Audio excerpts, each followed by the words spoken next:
Pria ini tak sengaja hibernasi 500 tahun. Ketika bangun, dia tahu bumi menjadi buruk. Gedung-gedung tinggi diikat dengan tali. Jembatan besar dipecahkan tak diperbaiki. Selain dia, semua manusia adalah cacat otak. Ketika dia menjawab benar, langsung menjadi presiden Amerika. Sebenarnya dengan pengembangan sosial, suami istri ada IQ tinggi semakin sibuk dan semakin tak mau beranak.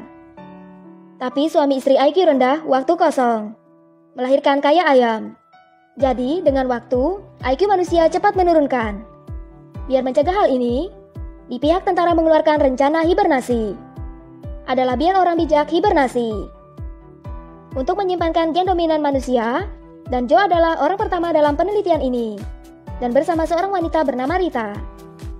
Tentara berjanji setelah selesai mereka akan dihadiahkan. Jadi keduanya masuk katil dan mulai hibernasi. Rencana awalnya 1 tahun akan terbangun, tapi hari indah tak diperpanjang. Orang berperan proyek ini menjadi jahat jadi ditangkap. Dan rencana rahasia ini juga dilupakan. Kamar penelitian dihancurkan, kepompong hibernasi dikubur. Waktu cepat berlalu, IQ manusia juga menurunkan. Sekelas mata melewat 500 tahun, dengan kelebihan penduduk. Sampah seperti gunung. Tak ada siapa ingin bersihkan. Waktu itu truk sampah terus bawa sampah datang. Dengan botol terakhir turun. Gunung sampah besar dijatuhkan, kayak tsunami melanda kota. Dan kepompong hibernasi Joe dengan sampah masuk rumah Frito. Frito sedang menonton film komedi konyol.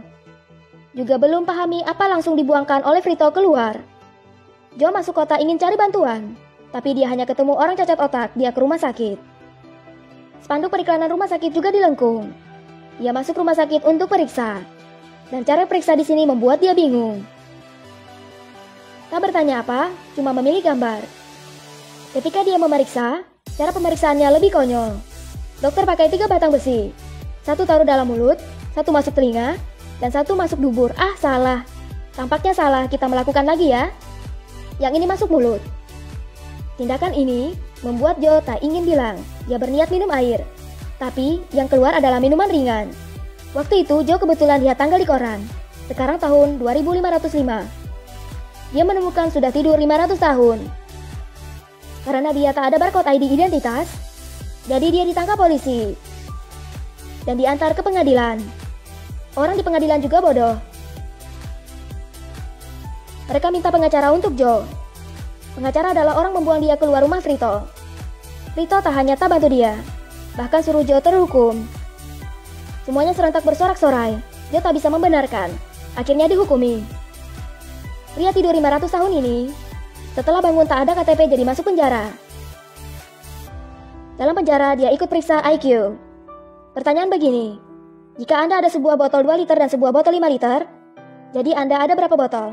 Joe tak bisa percaya pada telinganya berani menjawab 2. Dan pertanyaan terlalu sederhana begini, hanya dia menjawab benar. Sangat jelas manusia 500 tahun lagi sudah menjadi cacat otak. Tapi karena semuanya menjadi bodoh, jadi hari Joe masuk penjara, dia pikir akan melarikan diri. Dia suruh penjaga, dengan penampilan sangat sedih. Sebenarnya hari ini hari keluar saya. Hasilnya si penjaga percaya. Dan dia bisa keluar. Setelah itu Joe berlari. Dia mencari rumah si Frito. Dalam waktu keduanya bicara, dia tahu di bumi ini ada mesin waktu. Joe berniat pakai mesin waktu itu. Untuk kembali masa manusia masih biasa. Di tengah jalan mereka ketemu Rita sudah bangun. Sangat cepat mereka dikejar polisi. 3 orang tinggalkan mobil dan berlari. Tapi mereka baru turun. Tak lama setelah itu polisi sampai dan hancurkan mobilnya. Bahkan pakai roket. Tapi tak untung roket salah tujuan. Jadi roket itu jatuhkan tanah. Tapi akhirnya Joe masih ditangkap. Polisi kali ini tak bawa dia ke penjara tapi ke rumah putih. Sebenarnya karena dia menjawab betul pertanyaan 1 tambah 1 sama dengan 2. Jadi IQ dia membuat presiden perhatikan. Di sini Joe ketemu pejabat tinggi. Menteri Energi adalah seorang anak. Menteri Pertahanan adalah si gemuk. Menteri Pendidikan adalah si botak. Dan Menteri Yudisial seorang dada besar. Dan Presiden adalah pemenang selama 5 tahun juara tinju. Presiden itu hormati Joe.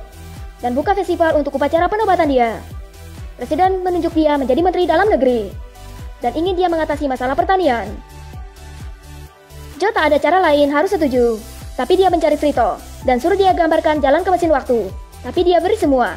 Periksa alasan membuat pohon tak bisa berkembang. Setelah itu dia pakai kekuasaan mencari Rita. Setelah itu dia bilang mau ke toilet. Tapi ketika keduanya lihat peta Prito, langsung diam. Tak ada cara lain keduanya kembali. Tapi waktu itu Joe menemukan orang-orang ini pakai minuman ringan untuk menyiram. Dalam dunia masa depan, manusia bodoh pakai minuman ringan untuk menyiram. Jadi, pohon tak bisa bertumbuh. Membuat tanaman juga mati. Karena yang produksi minuman ringan buat menghilangkan semua pabrik minuman ringan lain. Dan membuat semuanya salah pikir tentang cara pakai air. Manusia waktu itu pikir air hanya untuk dibersihkan toilet. Jadi air diganti dengan minuman ringan. Sampai bayinya juga minuman ringan. Joe berusaha tafsiran untuk mereka. Tanaman harus disiram dengan air. Tapi orang IQ rendah ini tertawakan. Joe hanya bisa berbohong bahwa dia sudah bicara sama tanaman. Joe suruh mereka. Tanaman bilang mereka butuh air. Jadi bisa membujuk semuanya. Tempat lain juga mengganti minuman ringan menjadi air untuk menyiram. Waktu berlalu. Tapi tanaman belum bertumbuh. Joe dan Rita bersama dalam waktu itu. Dan siap saling cinta. Tapi pada suatu pagi, di luar rumah mereka ada banyak orang. Sebenarnya, Joe menyarankan pakai air menyiram tanaman. Jadi membuat konsumsi soda menurun. Dan karena itu banyak orang menganggur. Semua konflik terjadi karena Joe. Jadi Joe sekali lagi masuk penjara. Biar Joe tak melarikan diri, mereka membelenggu kakinya. Untuk memenangkan kemarahan rakyat, mereka mau antar dia ke arena gladiator. Cuma dia bisa menang kereta besar itu. Joe akan dibebaskan. Tapi mereka hanya kasih dia kereta kecil. Dengan batu di kaki, bilang berlawanan lebih baik mati aja. Layaknya ada satu kereta lain masuk. Tapi sopir sangat bodoh. Hasilnya berbareng dalam kehancuran. Tapi dengan kondisi 2 berlawan 1, mampu menang Joe juga dengan 0. Pada saat sama Rita muncul. Tano disiram tumbuh bunga. Dia langsung suruh Prito antar ke arena gladiator. Di jalan dia menemukan sawah serentak tumbuh. Sangat susah baru bisa ketemu presiden, tapi dia tak bisa dengar dia bilang apa. Di arena gladiator, Joe hanya tahu hindari atau ditekan sampai mati. Tapi dia cepat pakai IQ tinggi untuk melawan. Dia menggunakan inersia untuk keluar dari mobil. Setelah itu pakai mobil jadi umpan. Membuat kedua mobil menghancurkan sendiri. Hadirin tak bisa percaya pada matanya. Joe pikir sudah menang, tapi dalam kehancuran itu, tiba-tiba seorang pakai senjata melanda dia. Hadirin terus menyenangkan. Waktu itu Rita menemukan tukang potret dan suruh dia ke sawah, memotret sawah dan tayangkannya. Tapi ketika tukang potret ke sawah, dia lupa kesini untuk apa. Setelah itu dia dan Prito bertengkar. Tapi ketika kedua bertengkar, Prito pukul muka dia, membuat kamera jatuh. Rita cepat pakai foto itu ditayangkan. Semuanya waktu itu sangat terkejut. Masalah makanan sudah diatasi. Dalam waktu paling berbahaya, presiden keluar untuk menyelamatkan Joe dan mengumumkan dia lolos. Beberapa hari selanjutnya, Prito akhirnya antar mereka ke mesin waktu. Tapi mesin itu hanya mainan. Kembali waktu hanya hal terbayang. Sampai akhir film Joe menjadi presiden, dia ajak semua semakin berkembang. Dan bersama Rita melahirkan 3 anak. Dan juga 3 anak ini paling pintar di dunia.